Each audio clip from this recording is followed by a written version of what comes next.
السلام علیکم ورحمۃ اللہ وبرکاتہ۔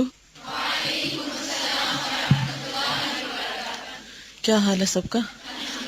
الحمد للہ، نحمدہ ونصلی علی رسولہ الکریم، اما بعد فاعوذ باللہ من الشیطان الرجیم، بسم اللہ الرحمن الرحیم۔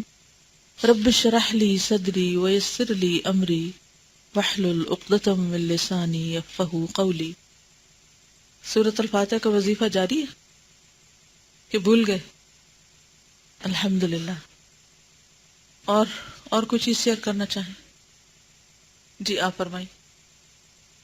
کل جو بات ہو رہی تھی لوگوں سے اپنے پرابلم شیئر کرنے کی، تو اس میں ایک نقطہ ان کے ذہن میں بھی آیا کہ جب ہم کسی کو اپنا مسئلہ بتانے کی کوشش کرتے ہیں تو موسٹلی یہ ہوتا ہے کہ دوسرا بندہ پوری طرح ہمارے نقطہ نظر کو، ہمارے مدعا کو، ہماری مشکل کو سمجھ ہی نہیں پاتا، اور جب سمجھ نہیں پاتا تو صحیح حل بھی نہیں بتاتا، اور پھر مزید یہ کہ بعض چیزیں راز کی ہوتی ہیں، وہ راز بھی نہیں رکھ پاتا۔ تو وہ ایک مسئلہ کا حل مانگنے گئے تھے کسی سے، اس نے کئی اور مسئلے بڑھا دیے۔ جی آپ فرمائیے۔ یہ کہتی ہیں کہ جب میں یہاں سے جاتی ہوں تو اکثر میں امی کے پاس جا کے بتاتی ہوں مجھے یہاں درد ہے، مجھے یہاں درد ہے۔ تو کل میں نے جا کر روکا اپنے آپ کو اور ان کو اپنی تکلیف نہیں سنائی، کیونکہ یہ ہو نہیں سکتا کہ ماں بچے کی تکلیف کے بارے میں سنے اور دکھی نہ ہو، غمگین نہ ہو، یہ نہیں ہو سکتا۔ بعض مائیں بہت ظاہر کرتی ہیں اور بعض ظاہر بھی نہیں کرتی، تو اس کا نتیجہ کیا ہوتا ہے کہ پھر ہم اور کچھ نہیں انہیں دے سکتے تو دکھ دے کے ان کے غموں میں اضافہ کر دیتے ہیں۔ اس کا ایک اور نقصان بھی ہوتا ہے، اور وہ کیا کہ ان کے ذہن میں یہ تصویر بننے لگتی ہے کہ جو کام آپ کر رہے ہیں یہ بہت جان جوکھوں کا کام ہے۔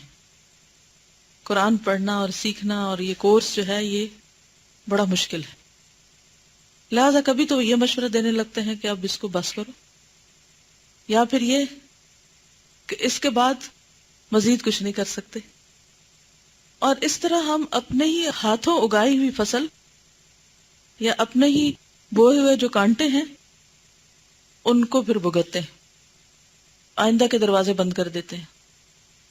حالانکہ یہ چھوٹے چھوٹے دکھ، تکلیفیں، پریشانیاں ایسی چیز نہیں ہوتی کہ جو ہمیشہ کے لیے ہوں، یا پھر یہ کہ صرف آپ کے ساتھ ہوں، سب کے ساتھ ہی ہوتے ہیں، کیونکہ زندگی ہے ہی آزمائش، اس سے کوئی بھی بچا ہوا نہیں ہے۔ جی بالکل۔ یہ دکھ بتانے کا آلٹرنیٹ کیا ہے کہ آپ انہیں دیکھ کر اسمائل کرنا شروع کر دیں۔ تو جب آپ اپنی ماں کو دیکھ کے اسمائل کریں گے اور وہ خوش ہوگی تو اس خوشی کو دیکھ کر آپ کے بھی غم دور ہو جائیں گے، آپ کے بھی دکھ بھول جائیں گے۔ تو یہ مثبت طریقہ علاج ہے۔ صحیح۔ ہم اسمائل بھی تو اجنبیوں کے لیے کرتے ہیں، اپنوں کے لیے اسمائل بھی نہیں کرتے، ان سے کسی نہ کسی وجہ سے ناراض ہی رہتے ہیں، اور پھر ان کو دیکھ کر اسمائل کرنے کی واقعی کوشش کرنی پڑتی۔ جی آپ فرمائی۔ Good, very good. انہوں نے اپنے فیس بک سے ساری پچھلی پکچرز ڈیلیٹ کی، اور انہیں کسی نے مشورہ دیا کہ یہ عید کی پکچرز بھی لگا دیں، تو انہوں نے ان کو بھی نہیں لگایا۔ باقی معلوم نہیں کسی اور نے عمل کیا اس پر یا نہیں، یاد ہی نہیں رہا۔ کیا عمل؟ الحمدللہ۔ اور موڈ میسجز بھی ہٹائے سارے۔ جی اب دیکھیں کہ جو آپ روزانہ یہاں مجھ سے شیئر کرتے ہیں، اب یہ جو ایشو چلا ہے کہ دوسروں سے اپنے پرابلم شیئر کرنے کا، میں دیکھ رہی ہوں کہ پچھلے جتنے بھی آپ لوگوں کے کمنٹس تھے ان میں سب سے زیادہ اس پر آپ لوگوں کی فیڈ بیک اچھی آئی ہے، یعنی کمپیریٹیولی اگر دیکھا جائے تو ماشاءاللہ you are very sensible people, اور بہت اچھے سے آپ نے اس کی وجوہات تلاش کی ہیں۔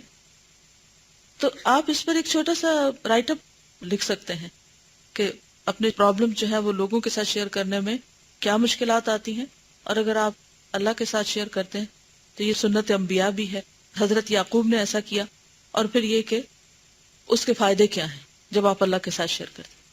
ان باتوں کو آپ ساری دنیا کے ساتھ شیئر کریں تو اس سے کیا ہوگا؟ اس سے کیا ہوگا؟ دوسروں کو بھی سمجھ آئے گی، وہ بھی کچھ کریں گے۔ جی کل جب آپ سے بات کر کے پھر جو بھی ہوئی تو پھر میں اپنے شوہر سے بھی شیئر کر رہی تھی وہ بات، اور لیکن تھوڑی سی اور مجھے ڈسکس کرنا چاہا اس بات کو، تو انہوں نے سننے سے زیادہ جو ہے وہ کوئی انٹرسٹ نہیں شو کیا. تو بڑا دکھ ہوا اس کی بات کہ اچھا سن نہیں رہے میری بات. لیکن پھر یہ تھا کہ وہی بات کی جیسے کل بات ہوئی تھی کہ پھر واقعی رونا آیا تھا. صحیح. الحمدللہ. اللہ تعالیٰ شاید ہمیں بندوں سے اسی لیے مایوس کرتے ہیں کہ ہم زیادہ اس کی طرف مائل ہوں، لیکن ہم اس کو ایک مسئلہ بنا لیتے ہیں. اس غم کو ہی نہیں بھولتے کہ بندوں نے ہمارے ساتھ ایسا کیوں کیا، فورگیو ہی نہیں کرتے پھر ان کو، حالانکہ وہ اپنے دل کے ہاتھوں یا اپنی کچھ پریشانیوں یا اپنی ویکنیسز کے ہاتھوں مجبور ہوتے ہیں کہ وہ ہماری مدد نہیں کر سکتے کسی بھی مسئلے میں، کسی بھی وجہ میں. لیکن چونکہ ہماری توقع انہی سے ہوتی ہے، جب ادھر دروازہ بند ہوتا ہے تو پھر پریشانی بھی ہوتی، اور پھر ہم نہ ادھر کے رہتے ہیں نہ ادھر کے رہتے ہیں. شیطان ہمیں اللہ کی طرف جانے سے بھی روک دیتا ہے، اور پھر کہیں بھی وے آؤٹ نہیں ملتا. وہ سارے غم اندر بھرے جاتے ہیں اور وہ ڈپریشن میں بدل جاتے ہیں. بالکل ایسے موقع پر انسان یہ دعا بھی کرے کہ اللہ اگر یہ میرے لیے کوئی آزمائش ہے تو پھر اس کی حکمت مجھے سمجھا دے. یعنی کسی خاص بندے کا اگر رویہ آپ کو بہت بادر کرتا ہے، ہوتا ہے نا کچھ لوگ ایسے ہوتے ہیں کہ جن سے آپ جس وقت جب بھی کوئی بات کریں کیا لے کے لوٹیں گے؟ پریشانی، دکھ، تکلیف. وہ کوئی سیدھی بات کرتے ہی نہیں. کبھی آپ میں سے کسی کا ایسا واسطہ پڑا؟ کافی ساری جی ہیں. بعض اوقات ان کا بھی قصور نہیں ہوتا، بس ان کی اور ہماری روح کہیں آپس میں ملی نہیں. ان کی نیچر ہی اور ہے، ان کی سوچ ہی اور ہے، وہ مجبور ہے اس کے ہاتھوں. تو آپ یہی سوچ لیں کہ اللہ نے ان کو بنایا ہی ایسا ہے، یہ بیچارے بھی کمزور ہیں اور مجبور ہیں اپنی عادتوں کے ہاتھوں، ان کی بھی آزمائش ہے اس میں. تو مجھے اپنے لیے کوئی مثبت راہ تلاش کرنی چاہیے، کیونکہ یہ آپ کی اپنی چوائس ہے نا. ایکچولی لوگوں کو معاف کرنا کیا ہے؟ آپ کا ایک ڈیسیژن نہیں. اگر آپ وہ ڈیسیژن لے لیں کہ میں نے معاف کرنا ہے، میں نے ان کی غلطیوں کو بھولنا ہے، میں نے ان کی کوتاہیوں سے درگزر کرنا ہے، اوور لک کرنا ہے، تو آپ کر سکیں گے. لیکن اگر آپ نے ڈیسیژن نہیں لیا اور اس کو مسئلہ بنائے رکھا تو وہ آپ ہی کو پریشان کرتا رہے گا. تو اس لیے بہتر ہے کہ انسان اپنے کام کو سب سے زیادہ فوقیت دے. جو بھی اس نے کرنا ہے زندگی میں، کوئی مثبت کام، make a difference in life, اپنی میں بھی اور دوسروں کی بھی. اور اس کے لیے آپ کو سخت محنت کرنی ہوگی، اور وہ محنت اسی صورت میں ہو سکتی ہے جب آپ غیر ضروری چیزوں کو چھوڑیں. احسان کا درجہ بھی یہی ہے نا، من حسن اسلام المرء ترکہ ما لا یعنی. یہ لا یعنی چیزیں ہیں.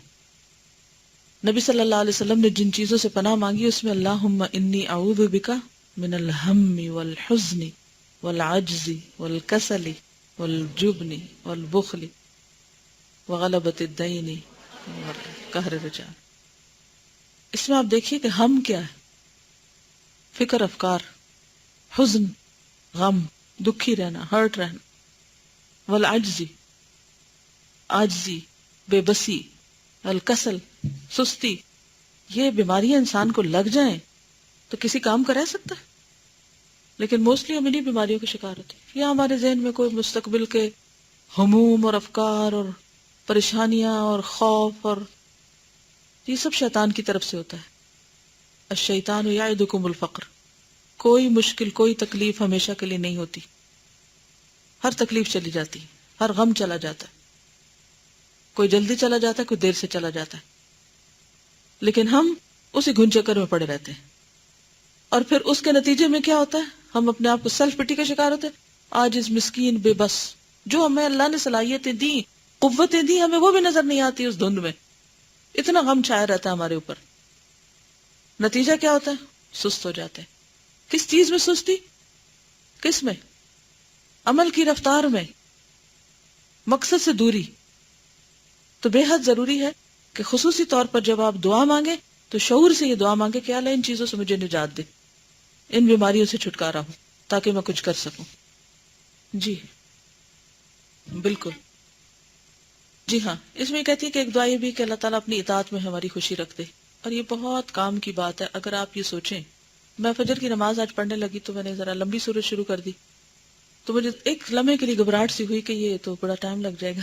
آتا ہے نا یہ دل میں خیال، آپ کو بھی آتا ہوگا، تو مجھے بھی خیال آیا، کہتا ہے ٹائم لگ جائے گا. اللہ نے دل میں اسی وقت دوسرے لمحے خیال ڈالا، اس سے اچھا ٹائم بھی کہیں گزرے گا؟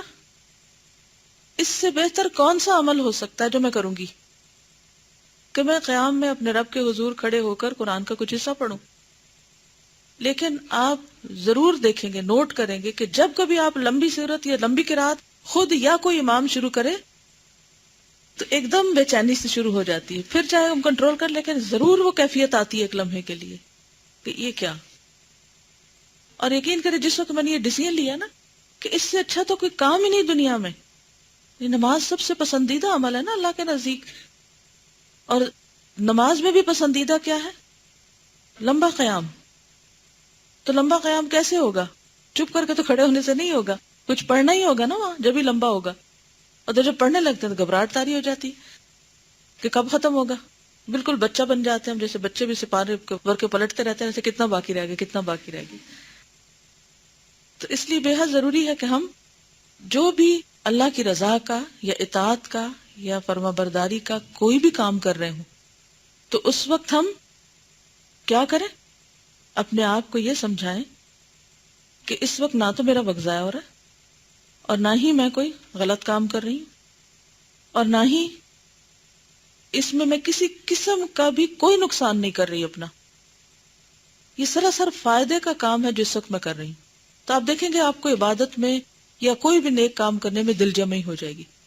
اسی طرح خدمت خلق کا کوئی کام ہے، بعض اوقات آپ کسی انسان کے کام آ رہے ہوتے ہیں، اچھا اس وقت بھی بعض اوقات ہم پریشان ہونے لگتے ہیں کہ اوہ اتنا ٹائم لگ گیا.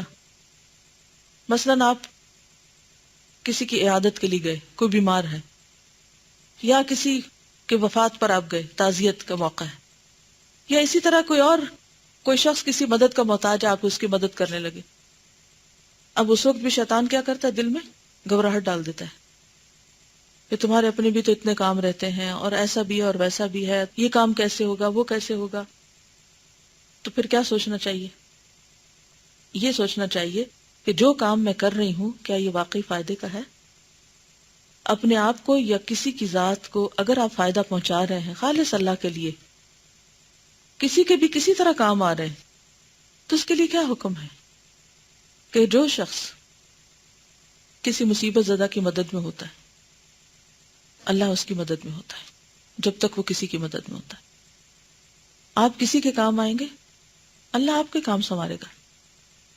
تو کیا میں نہیں چاہتی کہ میرے کام سنوارے جائیں؟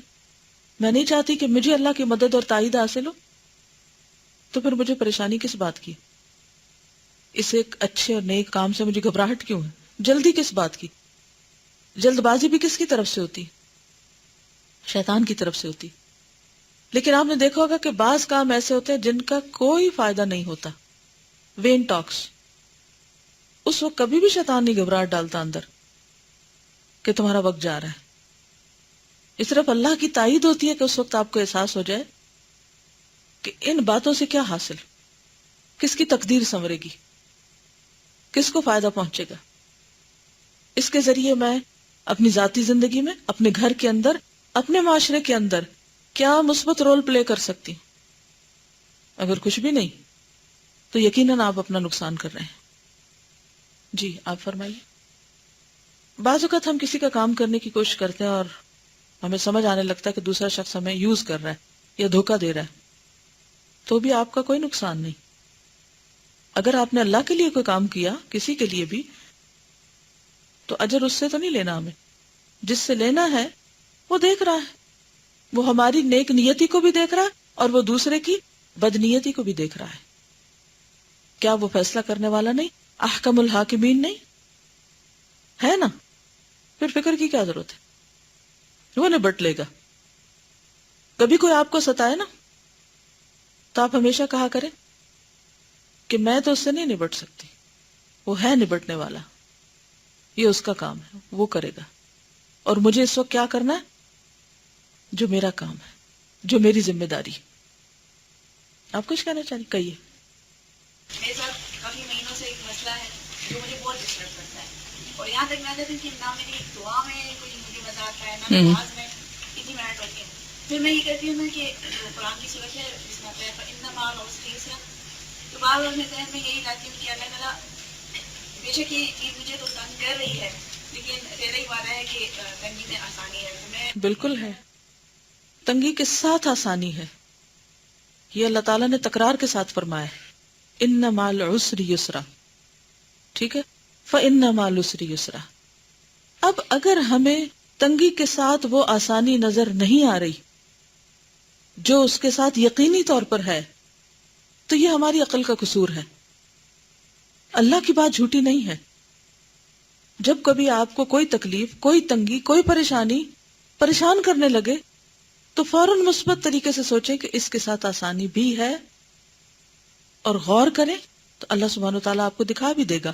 لیکن اگر نہ بھی سمجھ آئے تو بھی اس بات پر پورا یقین اور ایمان، اعتماد اور تسلی رکھیں کہ اللہ کی بات سچی ہے اور وہ اللہ کا یہ قانون اپنی جگہ کام کر رہا ہے. اور اگر ابھی نہیں تو بعد میں یہ بات مجھے سمجھ میں آ جائے گی. اور کئی دفعہ سمجھ میں بڑی اچھی بات میں آتی ہے اور انسان سوچتا ہے کہ ہیں اس وقت مجھے نہیں سمجھ آئی اور میں نے بے وجہ اپنی زبان سے ایسے کلمات نکال دیے یا بلا وجہ میں نے ایسا ریاکشن شو کیا، اس میں تو یہ اور یہ فائدے تھے. بعض چیزیں تھوڑے جلدی وقت میں سمجھ آتی ہیں، بعض بہت سالوں بعد بھی آتی ہیں. لیکن اپنے دل کو مطمئن رکھیے. جی آپ جی بالکل، کیونکہ صرف اندھیرا نہیں، روشنی بھی ہے، صرف گرمی نہیں، سردی بھی ہے، ہر چیز کا متضاد موجود ہے. تو اگر تنگی ہے تو آسانی بھی یقیناً ہے. ٹھیک ہے، آگے چلتے ہیں، تھوڑا سا پڑھ لیتے ہیں، پھر انشاءاللہ باقی باتیں. فصل 9، موت کے بعد. موت کے بعد، موت کے بعد صرف لفظ نہیں پڑھیے، امیجن کیجئے، کیونکہ یہ وقت ہم سب پہ آنا ہے. پھر کیا ہوگا موت کے بعد؟ جاہل لوگوں میں سے اکثر فقط اللہ تعالیٰ کی رحمت اور اس کے عفو و کرم پر بھروسہ کرتے ہوئے اس کے اوامر و نواہی کو، یعنی احکامات اور جن چیزوں سے اس نے روکا ہے نواہی، ان کو پامال کرتے ہیں، ان کی پرواہ نہیں کرتے، اور یہ بھول جاتے ہیں کہ اللہ رب العزت شدید العقاب بھی ہے، یعنی سخت سزا دینے والا بھی ہے. مجرموں کو اس کے عذاب سے کوئی نہیں بچا سکتا. جو شخص گناہوں پر اصرار اور صرف عفو الہی پر اعتماد کرتا ہے وہ در حقیقت معاند، منکر اور گمراہ ہے. معاند اناد رکھنے والا، اناد کہتے ہیں دشمنی کو، منکر انکار کرنے والا، اور گمراہ. حضرت معروف کرخی رحمہ اللہ فرماتے ہیں کہ تم جس کی اطاعت و فرما برداری نہیں کرتے، انڈر لائن کیجئے، تم جس کی یعنی اللہ کی اطاعت و فرما برداری نہیں کرتے، اس سے رحمت اور فضل کی امید رکھنا ذلت اور رسوائی اور حماقت ہے. یعنی جس سے تم رحمت کی امید رکھتے ہو اسی کی اطاعت نہیں کرتے. بعض علماء کہتے ہیں کہ جو ذات صرف 3 درہم کی چوری پر دنیا میں ہاتھ کاٹنے کا حکم دیتی ہے اس سے بے خوف نہیں رہنا چاہیے کہ وہ آخرت میں اسی قسم کا عذاب نہیں دے گی. مثلا کسی شخص نے چوری کی، کسی کا مال اس نے بغیر اس کی اجازت کے چھپا کر نکال لیا، اس کو بھی نہیں پتا چلا، کسی اور کو بھی پتا نہیں چلا، کوئی سزا نہیں ملی. اگر پتا چل جاتا تو کیا ہوتا؟ اسلامی شریعہ میں ہاتھ کاٹ دیا جاتا. کوئی معمولی سزا ہے؟ بہت سخت سزا ہے. اور 3 درہم ایک حد ہے نا، کتنا مال ہو، اس سے کم پہ نہیں، اتنا ہو تو. اب جب انسان پکڑا نہیں جاتا تو وہ کیا سوچتا ہے؟ شیر ہو جاتا ہے، کوئی فرق نہیں پڑا، آئندہ پھر چوری کی کوشش کرتا ہے، کیونکہ اس کی بھی عادت ہوتی. آپ نے دیکھا ہوگا کچھ لوگ صرف عادتاً چوری کرتے ہیں، ان کو ضرورت نہیں ہوتی. معلوم ہے یہ بات آپ کو؟ عادت کوئی اچانک ہی آسمان سے اتر پڑتی ہے؟ عادت کیسے بنتی ہے؟ بار بار کرنے سے. ہوتا ہے کہ بچپن میں کیونکہ نفس اور خواہشات اور بہت سی چیزیں انسان کے اندر ہیں نا، جب جائز طریقے سے خواہش پوری نہیں ہوتی تو لوگ ناجائز طریقے اختیار کرنے لگتے ہیں. اب وہ ایک دفعہ کی، دوسری دفعہ کی، کسی نے پوچھا نہیں، کسی نے دھیان نہیں دیا، کسی نے خیال نہیں کیا، وہ عادت پڑ گئی. اب پھر وہ جب کسی بھی چیز کی ایک ایڈکشن ہو جاتی ہے، ایک عادت پڑ جاتی ہے، تو پھر انسان کو مزہ نہیں آتا، زندگی میں چین نہیں آتا جب تک وہ کام نہ کر لے. اگر اچھے کاموں کی اچھی عادتیں پڑ جائیں تو بھی، اور اگر بری پڑ جائیں تو بھی. بعض لوگ عادتاً سگریٹ پیتے ہیں، عادتاً بہت سے لوگ بہت سی غلط کام صرف عادتاً کرتے ہیں، جو صرف مذاق میں یا ایسے ہی دل لگی یا تفریح کے طور پر شروع کیا گیا تھا. تو اب آپ دیکھیے کہ اگر کسی شخص نے چوری کی ہے اور اس کی سزا ہاتھ کاٹنا ہے اور دنیا میں وہ پکڑا نہیں گیا اور اس کا ہاتھ نہیں کٹا، تو جس کا یہ قانون ہے، کیا وہ قانون صرف دنیا کے لیے یا آخرت کے لیے بھی ہے پھر؟ لیکن کتنے لوگ یہ سمجھتے ہیں کہ آخرت میں ان کی پکڑ ہوگی. کس کثرت کے ساتھ ہم ایسی باتیں سنتے ہیں. اس کا موبائل چوری ہو گیا، اس کے بیگ میں سے چیز نکل گئی، اس کا جوتا چوری ہو گیا، اس کا فلاں چیز چوری ہو گئی. دنیا کے بازاروں میں دیکھ لیجئے، دینی اداروں میں دیکھ لیجئے، کہیں بھی، مسجدوں میں، اور کوئی نہیں، مسجدوں میں دیکھ لیجئے، جہاں جوتا چوری ہونا ایک عام بات ہے. اور صرف ایسا نہیں ہوتا کہ کوئی بھول گئی. میں تو کہتی ہوں اگر نابینا شخص بھی کسی اور کا جوتا پہنے گا تو اسے فوراً پتہ چل جائے گا یہ میرا جوتا نہیں ہے، کیونکہ اپنے جوتے کی بات ہی کچھ اور ہوتی ہے، پہچان ہوتی ہے. لیکن کیا سوچ کے انسان پھر کرتا چلا جاتا ہے کہ اس کو یقین نہیں ہوتا کس بات کا؟ کہ پکڑ ہوگی. اگر اس کو یقین ہو کہ سزا ملے گی تو وہ تو اس چیز کو چوری کرنا تو دور کی بات، دیکھے بھی نہ. تو آپ دیکھیں کہ جو ذات صرف 3 درہم کی چوری پر دنیا میں ہاتھ کاٹنے کا حکم دیتی ہے، اس سے بے خوف نہیں رہنا چاہیے کہ وہ آخرت میں اسی قسم کا عذاب نہیں دے گی. کسی نے حضرت حسن بصری سے پوچھا کہ ہم آپ کو ہمیشہ روتا ہوا ہی دیکھتے ہیں، یعنی اتنا کیوں روتے ہیں آپ، اس کی کیا وجہ ہے؟ تو انہوں نے جواب دیا، مجھے خوف ہے کہ اللہ تعالیٰ کہیں مجھے آگ میں نہ جھونک دے اور پرواہ بھی نہ کرے، کہ ڈال کے بھلا دے. یہ بھی کہتے ہیں کہ حضرت حسن بصری سے پوچھا گیا کہ اے ابو سعید، ہم ایسے لوگوں کے پاس بیٹھا کرتے ہیں جو ہمیں سخت خوف زدہ کر دیتے ہیں، ہمارے دلوں کے ٹکڑے ہو جاتے ہیں، ہم اس قسم کے خوف کا کیا علاج کریں؟ یعنی کئی لوگ ہوتے ہیں، ان کا درس سنتے ہیں، ان کی مجلس میں جاتے ہیں تو وہ بہت ڈراتے ہیں. یہ بات بڑی عام ہے نا کہ بہت ڈراتے ہیں لوگ.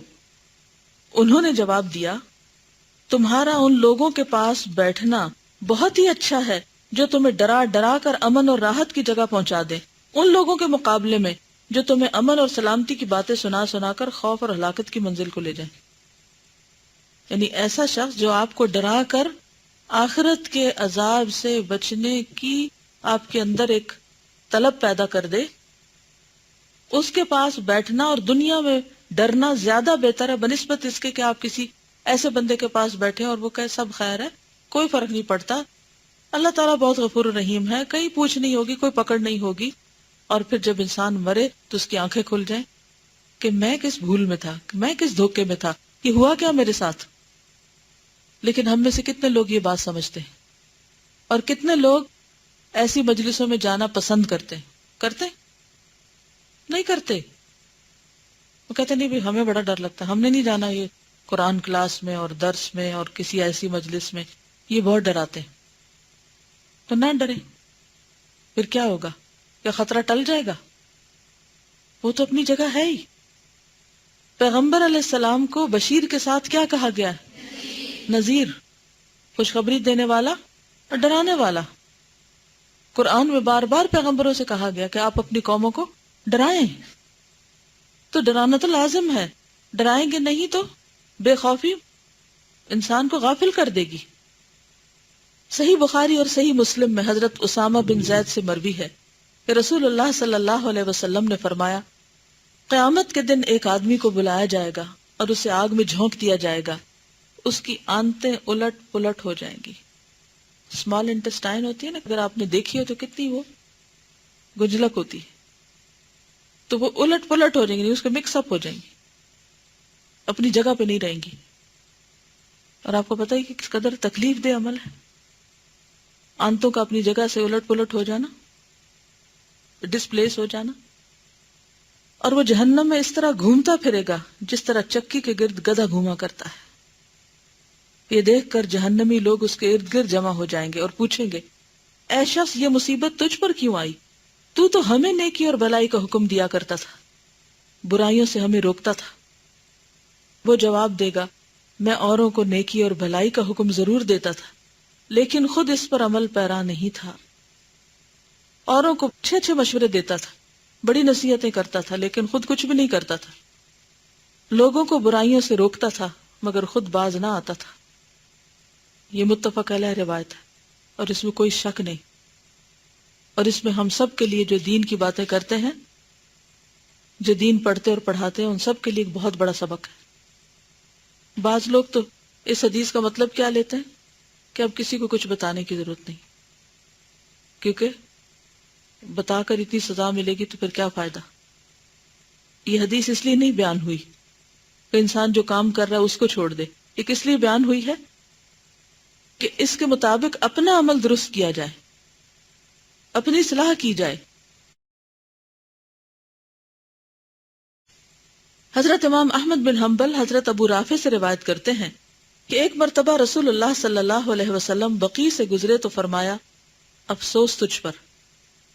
میں سمجھا غالباً آپ مجھے فرما رہے ہیں، پھر آپ نے فرمایا، نہیں، تم سے نہیں کہہ رہا ہوں، بلکہ یہ اس شخص کی قبر ہے جسے میں نے فلاں قبیلے کی اصلاح کے لیے بھیجا تھا، یعنی دعوت و تبلیغ کے لیے۔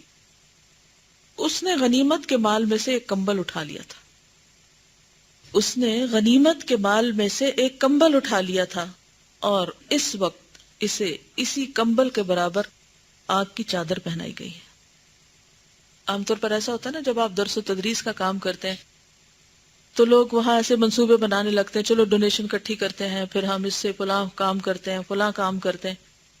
اب اگر ایسی کسی ڈونیشن میں سے انسان کوئی بھی چیز بغیر اجازت کے لے لیتا ہے تو وہ ساری کی کرائی نیکی جو ہے وہ دھری کی دھری رہ جائے گی۔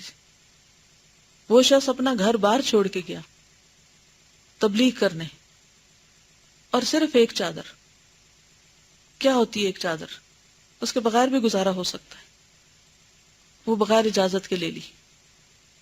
اور نبی صلی اللہ علیہ وسلم نے، چونکہ آپ کو اللہ کی طرف سے بذریعہ وہی چیزیں بتا دی جاتی تھی، تو لوگوں کو اس کے حال سے خبردار کیا، اور اس میں بھی ہم سب کے لیے بہت بڑا سبق ہے۔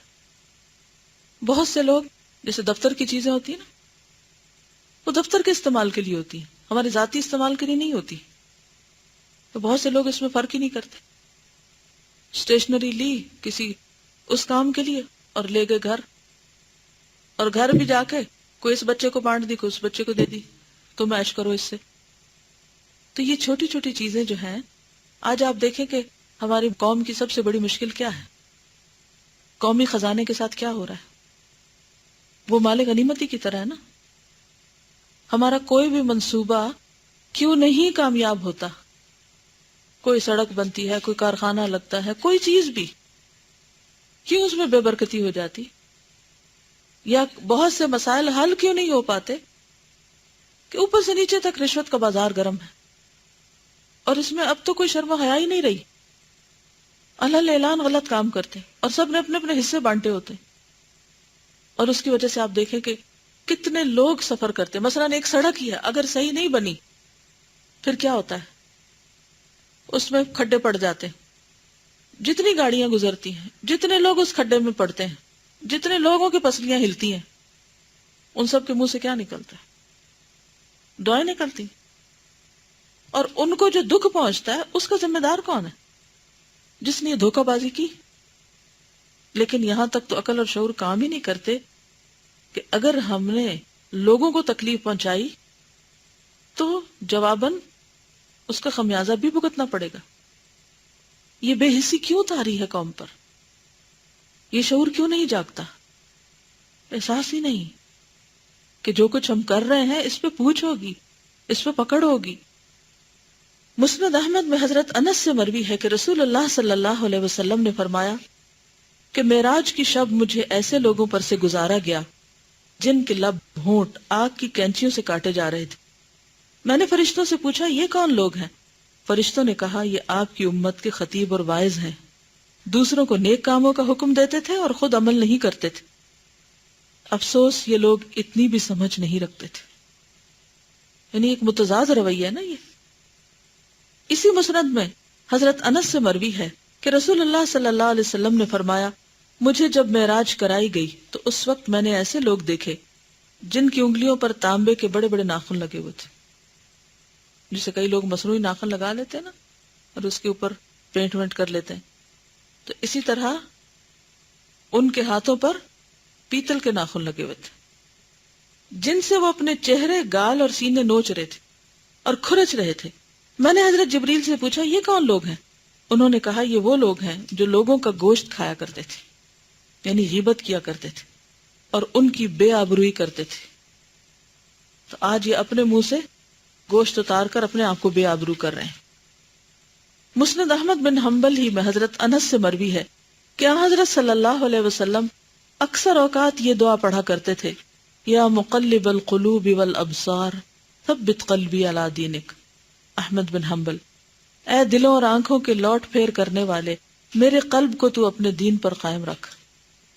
کیونکہ دل جو ہے یہ بدلتا رہتا ہے. فیزز آتے ہیں نا ہم سب پہ، کبھی آپ پر تو نہیں آئے فیزز؟ ہر ایک پر یہ کیفیت گزرتی.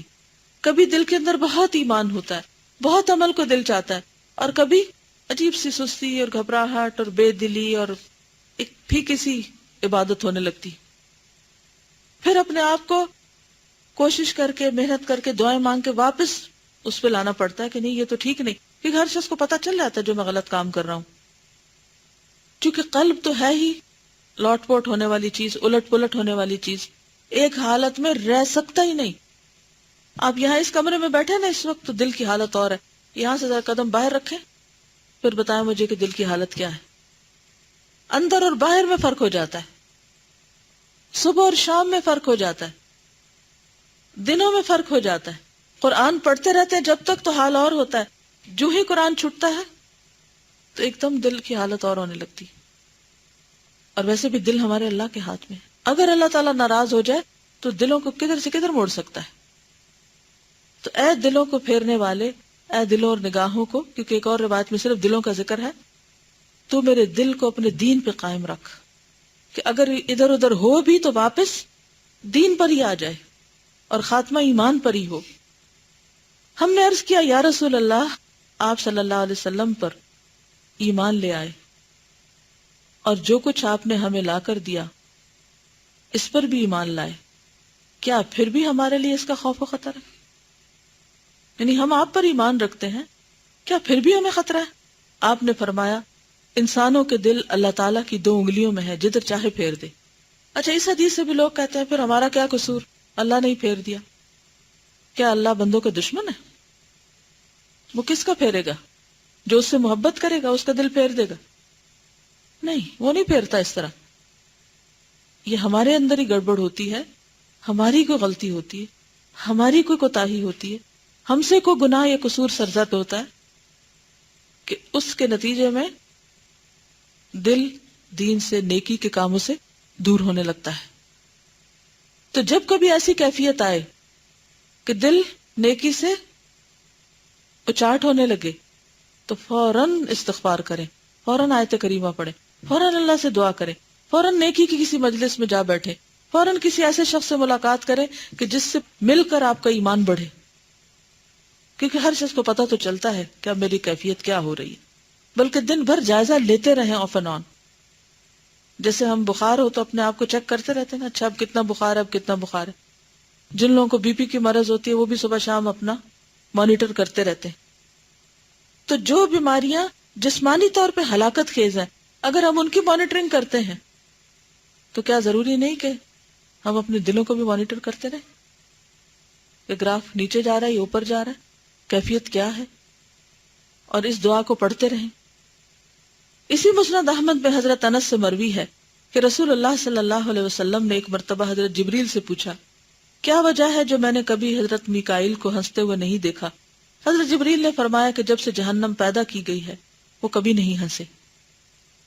صحیح مسلم میں حضرت انس سے مروی ہے کہ رسول اللہ صلی اللہ علیہ وسلم نے ارشاد فرمایا وہ لوگ جن پر دنیا میں اللہ تعالیٰ نے بڑے بڑے انعامات کیے تھے اور وہ جہنم کے حقدار تھے، انہیں بلایا جائے گا اور انہیں جہنم کے اندر ایک چکر دیا جائے گا.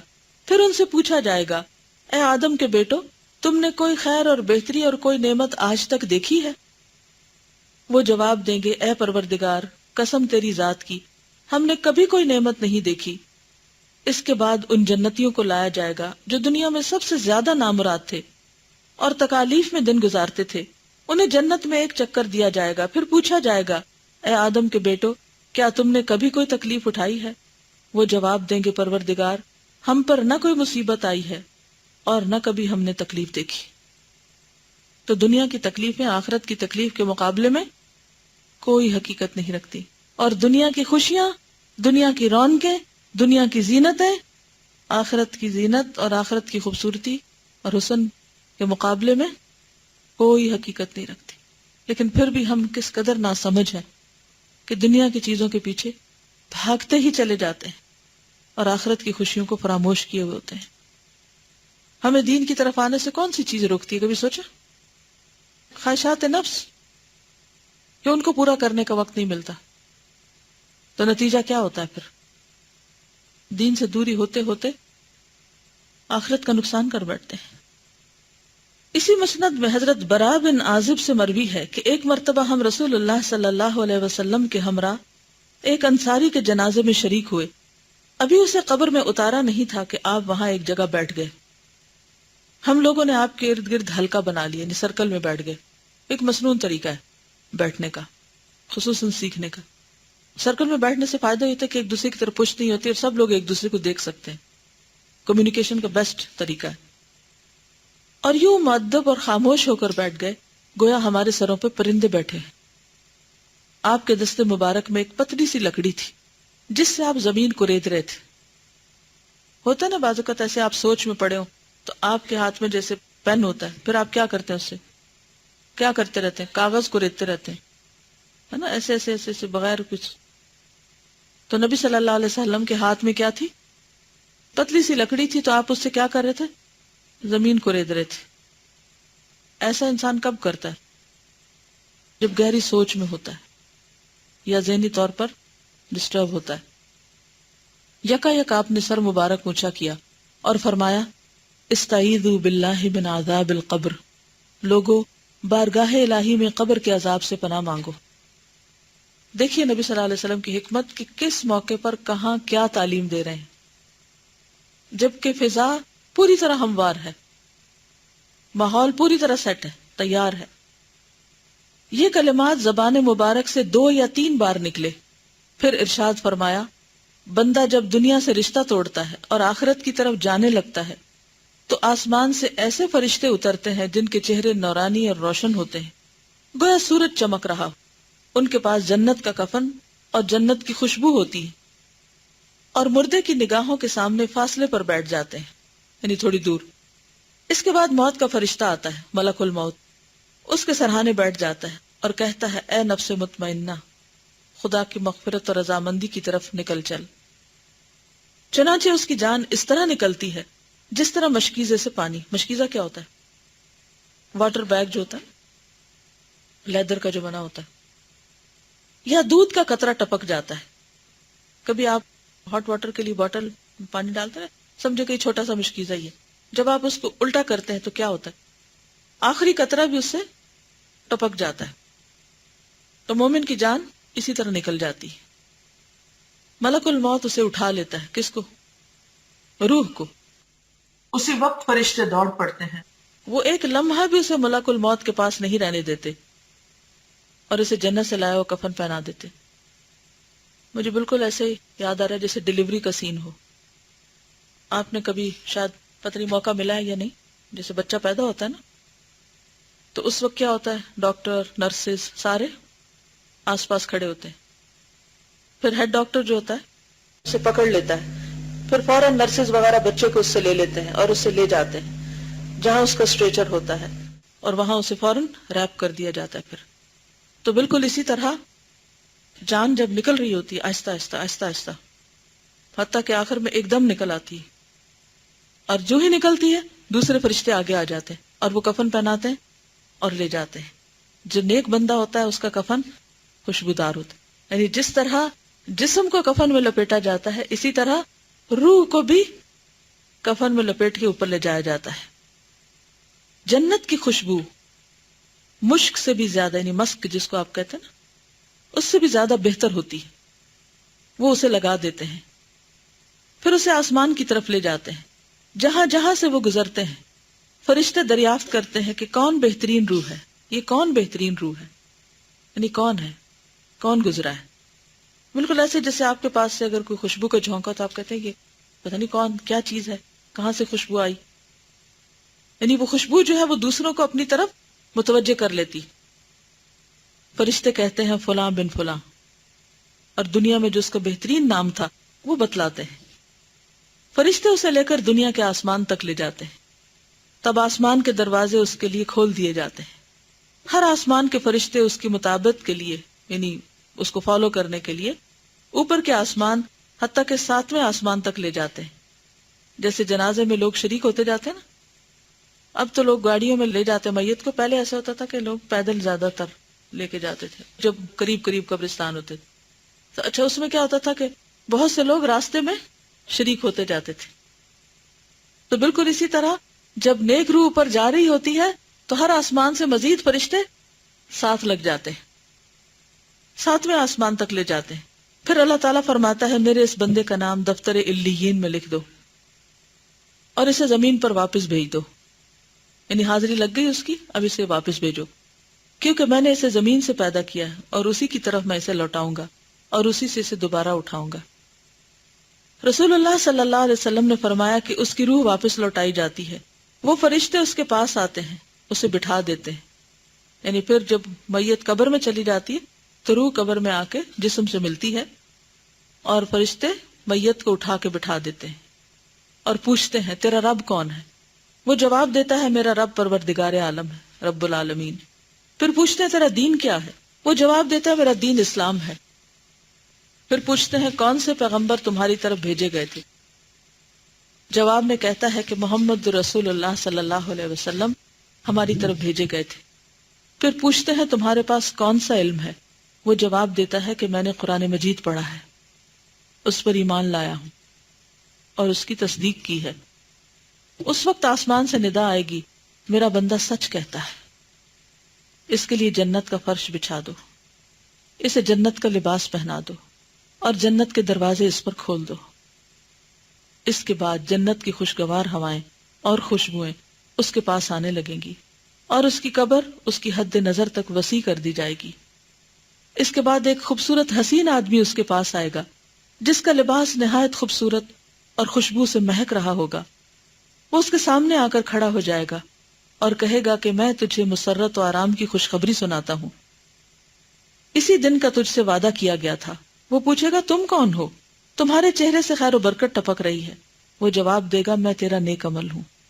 اس کے بعد میت کہنے لگے گی اے پروردگار تو قیامت جلد قائم کر دے تاکہ میں اپنے بیوی بچوں سے جلد مل سکوں.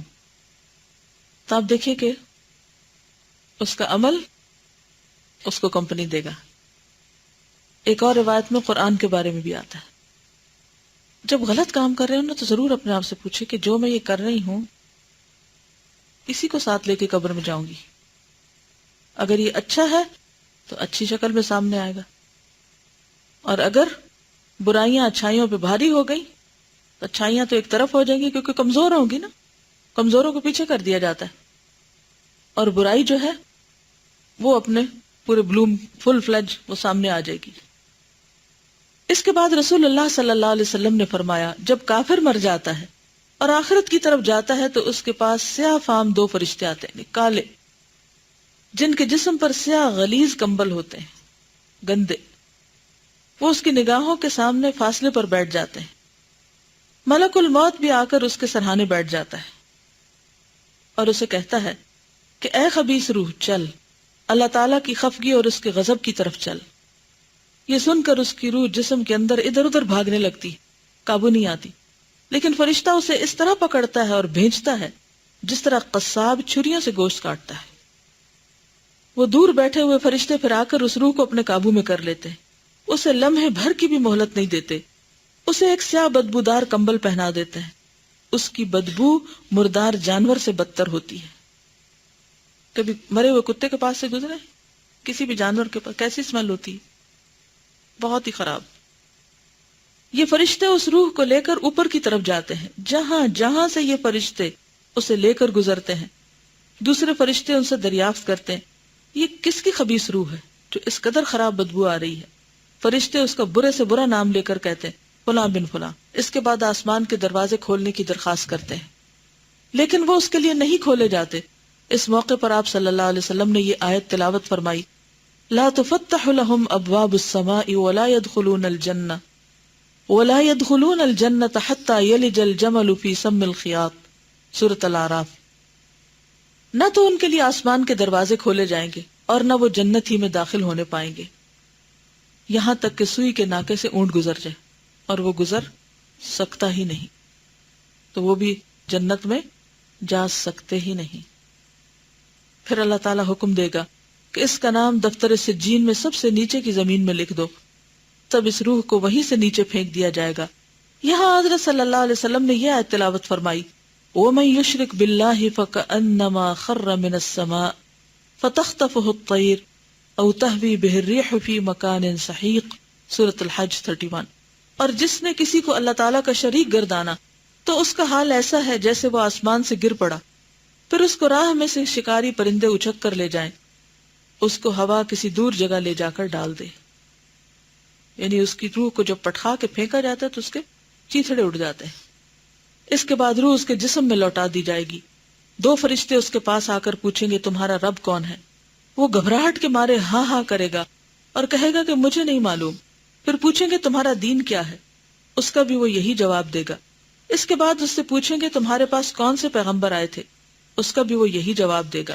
آسمان سے آواز آئے گی، یہ بندہ جھوٹ بولتا ہے، اس کے لیے جہنم کا فرش لگا دو اور جہنم کے دروازے اس کے لیے کھول دو تاکہ جہنم کے شعلے اس تک پہنچتے رہیں۔ یوں اس کی قبر اس قدر تنگ کر دی جائے گی کہ وہ اسے دبوچے گی، اس کی ایک طرف کی پسلیاں دوسری طرف کو نکل جائیں گی۔ اس کے بعد ایک بد شکل آدمی گندے غلیظ لباس میں اس کے سامنے آ کھڑا ہوگا اور اسے کہے گا کہ میں تجھے عذاب کی خبر سناتا ہوں، یہی وہ دن ہے جس کے متعلق تجھ سے وعدہ کیا جاتا تھا۔ وہ کہے گا تیرے چہرے سے مجھے ڈر لگتا ہے۔ وہ کہے گا میں تیرا خبیث عمل ہوں، برا عمل ہوں۔ اس کے بعد وہ کہے گا پروردگار عالم تو قیامت نہ قائم کر تاکہ مزید اب کوئی حساب کتاب نہ ہو۔ امام احمد کی روایت میں یہ بھی مذکور ہے کہ اس کے بعد اس پر ایسا فرشتہ مسلط کر دیا جائے گا جو اندھا، بہرا اور گنگا ہوگا۔ اس کے ہاتھ میں اتنا وزنی گرز ہوگا، لوہے کا ہتھوڑا، کہ اگر پہاڑ پہ مارا جائے تو وہ ریزہ ریزہ ہو کر ریت ہو جائے۔ فرشتہ اسے یہ گرز مارے گا جس سے وہ چیخنے لگے گا، اور اس کی چیخ پکار جن و انس کے سوا اللہ تعالیٰ کی ساری مخلوق سنے گی۔ حضرت براء بن عازب فرماتے ہیں کہ اس کے لیے جہنم کے دروازے کھول دیے جائیں گے اور اس کے لیے جہنم کا فرش بچھا دیا جائے گا۔ مسند احمد میں حضرت انس سے مروی ہے کہ ایک مرتبہ حضرت صلی اللہ علیہ وسلم کے ہمراہ کہیں جا رہے تھے، آپ کی نگاہ یکا یک ایک مجمع پر پڑی۔ مجمع کیا ہوتا ہے؟ گیدرنگ۔ فرمایا یہ کون لوگ ہیں اور کیوں جمع ہوئے ہیں؟ جواب ملا کہ قبر کھود رہے ہیں۔ یہ سن کر آپ گھبرائے اور نہایت تیز رفتاری سے صحابہ کے آگے ہو گئے اور قبر تک پہنچے اور گھٹنوں کے بل بیٹھ گئے۔ میں آپ کے سامنے کھڑا ہو گیا کہ دیکھوں آپ کیا کرتے ہیں۔ آپ وہاں اس قدر روئے کہ آنسوؤں سے زمین تر ہو گئی۔ اس کے بعد آپ ہماری طرف متوجہ ہو کر فرمانے لگے، اے اخوانی لمثل ھذا اليوم فاعدوا، میرے بھائیوں ایسے دن کے لیے تیاری کرو۔ ہم بھی قبرستانوں کے پاس سے گزرتے ہیں، لیکن ہماری کیفیت کیا ہوتی ہے؟ اسی مسند میں حضرت بریدہ سے مروی ہے، وہ فرماتے ہیں کہ ایک دن آن حضرت صلی اللہ علیہ وسلم ہم لوگوں کے پاس تشریف لائے اور بآواز بلند فرمایا، لوگوں میری اور تمہاری مثال کیسی ہے، تم جانتے ہو؟ صحابہ نے جواب دیا، اللہ اور اس کا رسول خوب جانتے ہیں۔ فرمانے لگے، میری اور تمہاری مثال اس قوم کی سی ہے جو کسی آنے والے دشمن سے ڈر رہی ہو اور اس کی تفتیش کے لیے انہوں نے کسی آدمی کو بھیجا ہو۔ یہ آدمی دشمن کو دیکھ کر ڈرتا ہوا آیا تاکہ قوم کو ڈرائے کہ دشمن سر پہ آ گیا، اس سے لوگوں کو آگاہ کرے۔ لوگوں کے پاس پہنچنے سے پہلے ہی اس نے کپڑا ہلا کر یہ خبر دی کہ لوگوں دشمن آ گیا، سر پر پہنچ گیا۔ بس آج کے لیے اتنا ہی کافی ہے۔ آخر دعوانا الحمدللہ رب العالمین۔ کسی نے لکھا ہے کہ آج میں نے اپنی امی کو ناراض کر دیا، میں کیا کروں؟ راضی کر لیں، کیا مشکل ہے؟ اپنی تو امی ہے۔ دیکھیں، ادفع باللتی ہی احسن، برائی کو کس سے بدل دینا چاہیے؟ بھلائی سے۔ اللہ سے بھی توبہ کر لے اور ان کو بھی منا لے، اسی میں بھلائی۔ سبحانک اللہم و بحمدک نشہد ان لا الہ الا انت نستغفرک و نتوب الیک۔ السلام علیکم و رحمۃ اللہ وبرکاتہ۔